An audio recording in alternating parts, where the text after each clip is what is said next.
direction. I'm sorry if you're all taking pictures of this also. So inspirational.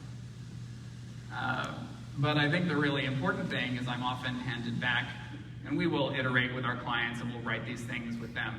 And then in some cases it comes back looking like this, which is obviously really meaningful if you're a property developer with 5 seconds to understand who their architect is.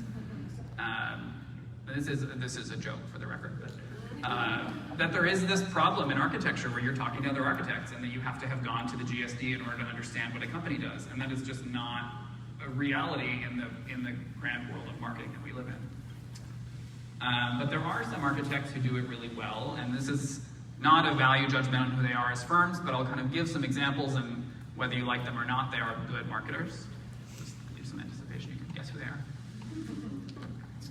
I think that, and I actually should say, none of these are my clients. I've not worked with any of them directly. I think Jeannie Gang is one of the best in the business as far as marketing goes.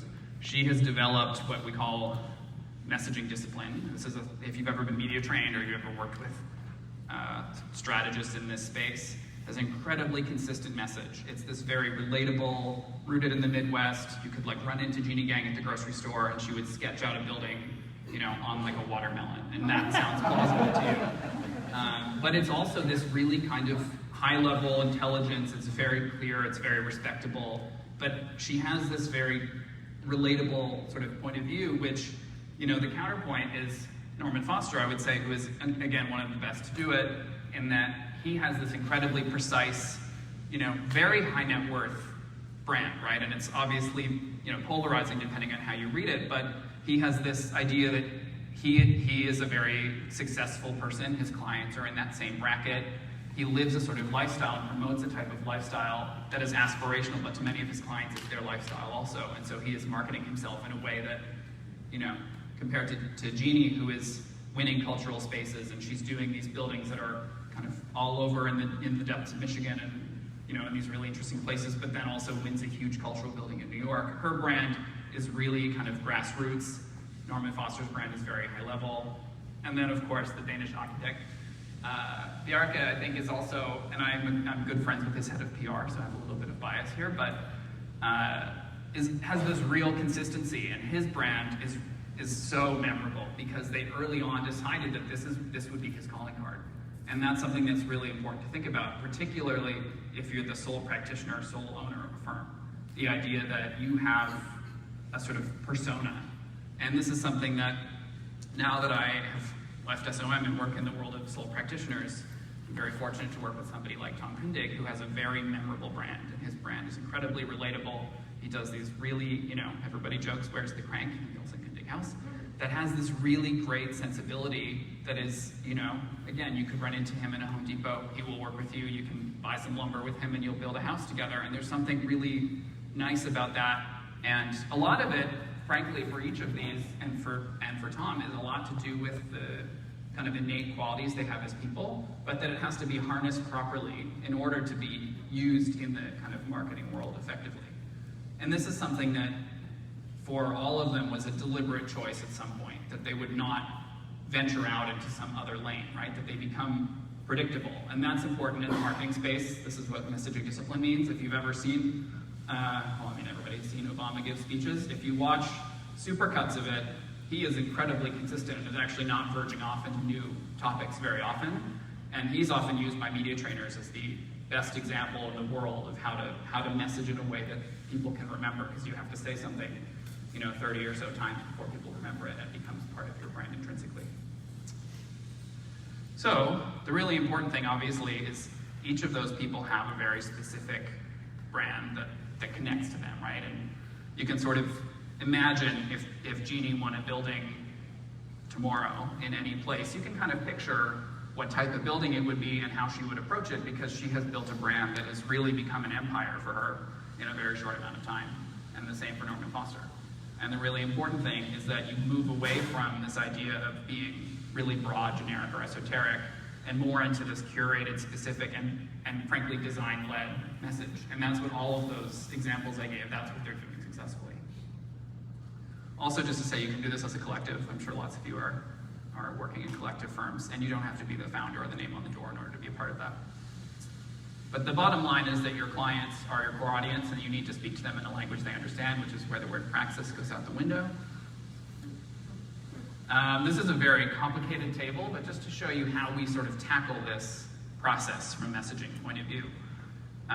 You have your brand message, which is the, we are dreamers who approach, architecture as a challenge to solve, yada yada. And then underneath, you get more and more specific in terms of that message breaks out into more categories. You have a core message, you have an external version of that message, and then you have proof points, which are examples, projects, people, things you have done that have made you unique. Nobody else has those proof points. So it goes from generic to specific. Believe it or not, this is the foundation. So in terms of the elements of your brand, you have a few different ways, or a few different steps to do this. The brand ecosystem is something that's fairly proprietary, but everybody sort of engages with it in different ways. You'll have to assess your own brand's infrastructure, aligning your brand and business goals, and then determining a plan of action of how you can make it happen. So the brand ecosystem is really just the kind of communications ecosystem. There are a lot of different ways to tackle this. Obviously, these are of varying importance. I think video and photography is a very specific one to architecture because we live in a building industry where people need to experience physical spaces in order to understand your value, unless you are working exclusively in the metaverse. And so all of these sort of apply to you in different ways. And these manifest in all kinds of different ways as well, in terms of differentiating your work, highlighting your unique portfolio or your client group. If you're really big into R&D, this is a very salient area at the moment in the press. But then ultimately, these are sort of different levers you can pull in order to bring your brand to life. So this is something that, having started my career working for a firm with a really clever name, but it was a 7-number, it's a phone number length name for a firm, which actually kind of works in their favor now because they're remembered as the firm with the number name, is an interesting one. There's a lot of architecture firms out there that are kind of versions of, architecture office of urban blah, blah, blah, blah, blah. OMA, of course, is the original one to do that. But the important thing is your firm easy to find online? Do you have a name that is really hard to spell? Is it hard to remember? If so, you should probably consider changing it. It's not an accident that all of these 3-letter firm names have all gone to 3 letters and not spelled out versions of their whole name. Nobody knows how to spell Cohn, Peterson, Fox. Do you document your projects routinely? This is really important, I think, is something that often when, push comes to shove, the budget does not allow for a $5,000 photo shoot or what have you, but ultimately this is how you will make more money later. Your website, I think this is a kind of scary topic for a lot of architects because it can be very expensive, it can be very affordable, but if it hasn't been redesigned in the last 3 to 5 years, it probably needs to be. The cycles of the internet are such that you have to keep updating your interface. There are a lot of firms that don't do this, and they get harder and harder to find and harder to hire over time. Now that's in one world, Tadao Ando does not have a website, if you've ever tried to look him up, but is among the most successful architects in the world who creates that kind of need and a vacuum in a way that has made him mysterious. That's something that really only a celebrity architect can do. But if you're a firm who has a pipeline that needs to be filled, that you have staff that you need to keep in jobs, generally speaking, you need to keep your external collateral up to date. And then social media. I see a lot of architects going sideways using social media as a kind of quasi-personal account where you see a firm where it's actually sometimes photos of their kids or things like this, and it is actually quite confusing to their audiences. And then at the end of the day, have your projects appeared in the media recently? This is the probably best barometer of whether or not you are succeeding as a brand. And if you disappear, it's possible to reappear years later, but it's better to be more consistent, and that's really a big part of my job. I won't read all of this, but if you have questions about which social media platforms to be on, I've sort of listed them, I guess not in a particularly clear hierarchy here, but I would say Instagram and LinkedIn are the 2 that I would be on if I was making a choice. The others, aside from Pinterest, which is actually among the most popular social platforms in the world, if you have not looked at it recently, they have almost 500 million active users every month, and those people are pinning things and saving them, and that creates a sort of internet mood board, which creates ways of projects going viral, and that's just a kind of interesting way to make it happen. Obviously, Instagram has 2 billion users, and so you really can't beat it. None of these, generally speaking, will make you a direct client or get a direct commission, but it does happen. LinkedIn is something I've seen a lot of architects succeed in receiving commissions from. And that's really because you have to target the right sort of content to that platform. Instagram is just beautiful stuff. That's really all it does. It does not serve a purpose beyond that. The core users of Instagram are generally between 25 and 35. And so unless your client base is that age, you are just going to be doing it to maintain. It's a brand tool. It's not a business development tool. It doesn't do anything other than that.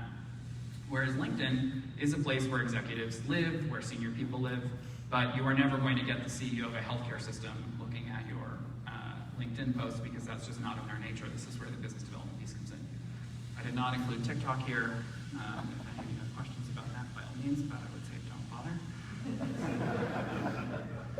bother. The really important thing, though, is when you can align your business and your brand goals. This can really, if your brand can speak to the type of business you have or want to have, you will actually make money. This is very possible. There's a tether to this. This is, again, most done in the hotel world. If you launch a new hotel on Condé Nast Traveler, the amount of bookings goes through the roof at the moment the story comes out. There is a version of this for architects. So the important thing is thinking about your clients. Where do they get their news and what motivates them? And then your future target clients. Who are they? What are they interested in? How will they find you? I imagine you have a sort of mental shortlist running. This is a whole other presentation, the second point, that if you want to talk about how to strategize clients, I can refer you to lots of people I know who do that.